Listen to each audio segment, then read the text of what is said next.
بسم اللہ الرحمن الرحیم۔ باب حق البذاق بالید من المسجد۔ یہ دراصل ابواب آداب المسجد، مسجد کے آداب کے سلسلے میں مختلف باب امام بخاری رحمۃ اللہ علیہ لائے۔ اس سے پہلے قبلہ بیت اللہ کے بارے میں باب لائے، مختلف ابواب لائے، اس لیے کہ میں نے پہلے کہا تھا کہ کعبہ بیت اللہ دراصل ایک مسجد ہے۔ دراصل کیا ہے؟ ایک مسجد ہے، تو اس کا بیان کر دیا پہلے۔ اب اس کے علاوہ عموماً مسجد کے جو ابواب ہے، اس کے جو آداب ہے، اس کے بارے میں باب لائے۔ آداب یہ ادب کا جمع ہے۔ ادب کہا جاتا ہے ما یحمد علی فعلہ ولا یذم علی ترکہ، جس کو کرنے کی وجہ سے اس کی تعریف کی جاتی ہے لیکن نہ کرنے کی وجہ سے کسی کی مذمت نہیں کی جاتی۔ ادب کہا جاتا ہے جس کو کرنے کی وجہ سے کسی کی تعریف کی جاتی ہے، اچھا بولا جاتا ہے، واہ واہ کیا جاتا ہے، لیکن اگر کوئی نہ کرے تو اس کی برائی نہیں کی جاتی۔ یہ ادب ہے۔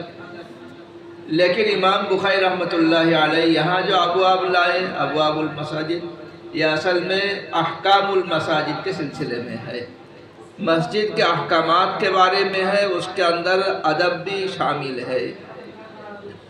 چنانچہ سب سے پہلے جو باب لائے، باب حق البذاق بالید من المسجد، مسجد سے اپنے ہاتھ کے ذریعے سے تھوک کو کھرچنا۔ یعنی کوئی اگر مسجد کے دیوار پہ یا کسی جگہ یہ دیکھے کہ کوئی آدمی تھوکا ہے تو اس کو صاف کر دینا چاہیے، یہ آداب میں سے ہے۔ ایک تو یہ ہے کہ قبلہ کی طرف تھوکنا نہیں چاہیے، بعض کہتے ہیں ناجائز ہے، بعض کہتے ہیں ادب میں سے یہ ہے۔ بہرحال ہمارے یہاں یہ مکروہ تو ضرور ہے کہ قبلہ کی طرف کوئی آدمی نماز کے دوران نہ تھوکے، لیکن نماز کے باہر اس کے بارے میں بعض حضرات فرماتے ہیں کہ باہر کے بارے میں ان کی اتنی سختی نہیں ہے۔ بہرحال یہ بھی اچھی بات ہے کہ نماز کے باہر بھی قبلہ کی طرف نہ تھوکے۔ سمجھ گئی؟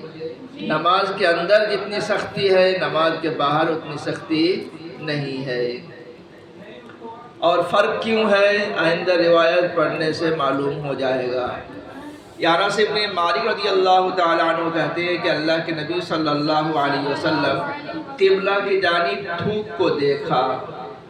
نخامتاً یہ تھوک یعنی جس کو ہم بلغم بولتے ہیں، تھوک اصل میں نہیں ہے، تھوک تو بالکل ہلکا سے جو آتا ہے، اور یہ سینے سے جو نکلتا ہے یعنی بلغم۔ نبی کریم صلی اللہ علیہ وسلم نے قبلہ کی طرف بلغم دیکھا، فشق ذلک علیہ، تو یہ آپ صلی اللہ علیہ وسلم کے اوپر بہت بوجھ ہو گیا، بہت ناگواری ہوئی۔ حتی رویہ فی وجہہ، یہاں تک کہ اس کا اثر نبی کریم صلی اللہ علیہ وسلم کے چہرے میں نظر آ گیا، یعنی آپ صلی اللہ علیہ وسلم کا چہرہ انور لال ہو گیا، سرخ ہو گیا۔ فقام فحکہ بیدہ، چنانچہ نبی کریم صلی اللہ علیہ وسلم اٹھے اور اپنے ہاتھ سے تھوک کو یعنی جو بلغم تھا اس کو صاف کر دیا، اور فرمایا کہ جب تم میں سے کوئی آدمی نماز میں کھڑا ہوتا ہے تو یقیناً فَإِنَّهُ يُنَاجِي رَبَّهُ، تو اپنے پروردگار کے ساتھ مناجات کرتا ہے۔ کیا کرتا ہے؟ ہاں، مناجات نجی کہا جاتا ہے، خصوصی بات کرنے والا، یعنی گویا کہ اللہ تبارک تعالیٰ سے خصوصی طور پر بات کرتا ہے، ان کے ساتھ لگاؤ ہے، اللہ کے حاضر دربار میں حاضر ہے۔ یا یہ فرمایا ان ربہ بینہ و بین القبلۃ، کہ تمہارا یعنی ان کا پروردگار یعنی جو آدمی نمازی ہے ان کے اور ان کے قبلے کے بیچ میں ہے۔ یعنی ایک آدمی جب قبلہ کی طرف منہ کر کے نماز پڑھتا ہے تو اللہ تبارک تعالیٰ کی طرف گویا کہ منہ کر کے ہی وہ نماز پڑھتا ہے نا؟ تو اللہ سامنے ہے اس کے، لہذا فَلَا يَبْزُقَنَّ أَحَدُكُمْ قِبْلَةً، قبلہ قبلتہ، لہذا تم میں سے کوئی اپنے قبلہ کی جانب نہ تھوکے۔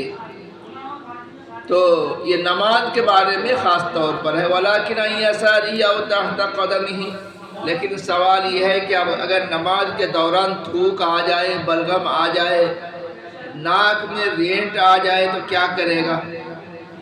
تو فرمایا کہ اپنے بائیں طرف تھوکے یا پیر کے نیچے۔ نبی کریم صلی اللہ علیہ وسلم نے جب یہ بات فرمائی تھی، اس وقت مسجد نبوی کے نیچے کوئی پکا، کوئی جس طرح آج کل کا سیمنٹ کیا ہوا ہوتا ہے ایسا کوئی فرش نہیں تھا، نیچے پتھر سنگریزہ اور مٹی وغیرہ بس یہی تھا۔ تو مٹی میں آدمی تھوکے یا پتھر میں، پتھر یہ ٹکڑے ہوتے ہیں سنگریزہ پتھر کا ٹکڑا، وہاں اگر تھوکے گا تو وہ تو سوکھ جائے گا۔ تو کہتے ہیں کہ اپنے بائیں تھوکے یا اپنے پیر کے نیچے۔ ثم اخذ طرف ردائه، پھر کیا کرے؟ اگر اپنے کپڑے میں کیا کرے؟ اگر ایسا ہو کہ اپنے پاس کوئی دستی ہے، رومال ہے، تو کیا کرے گا؟ تو اس کے کوئی چادر ہے، رومال نہیں ہے چادر ہے، تو ضرورت پڑے تو اس کے ایک کونے تھوکے گا، فبصق فی، اس میں تھوکے، ثم رد بعدہ علی بعد، پھر ایک کو دوسرے میں رگڑے۔ چنانچہ آپ صلی اللہ علیہ وسلم نے فرمایا او یفعل ہکذا، یا ایسا کرے گا یعنی تھوک کر کے اس کو ذرا رگڑ دے۔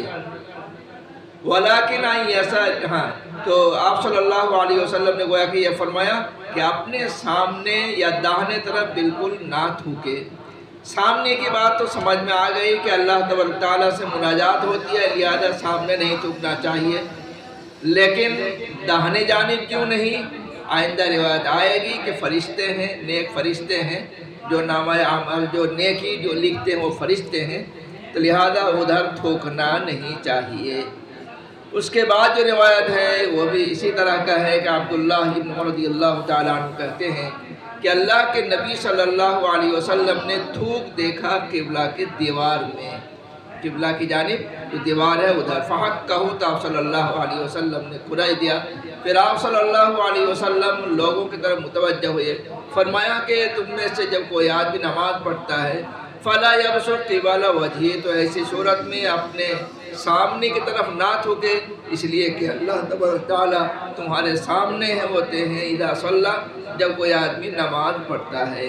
اس کے بعد کی روایت عائشہ رضی اللہ تعالیٰ عنہ کی ہے، جس میں یہ ہے کہ اللہ کے نبی صلی اللہ علیہ وسلم نے قبلہ کے دیوار کی جانب مخاطن او مساکن او نخامتن، یعنی آپ صلی اللہ علیہ وسلم نے رینٹ دیکھا، مخاط بولا جاتا ہے رینٹ ناک سے جو نکلتا ہے، مساکن یا تھوک دیکھا جو منہ سے نکلتا ہے، اور نخامتن یا بلغم دیکھا جو سینے سے نکلتا ہے۔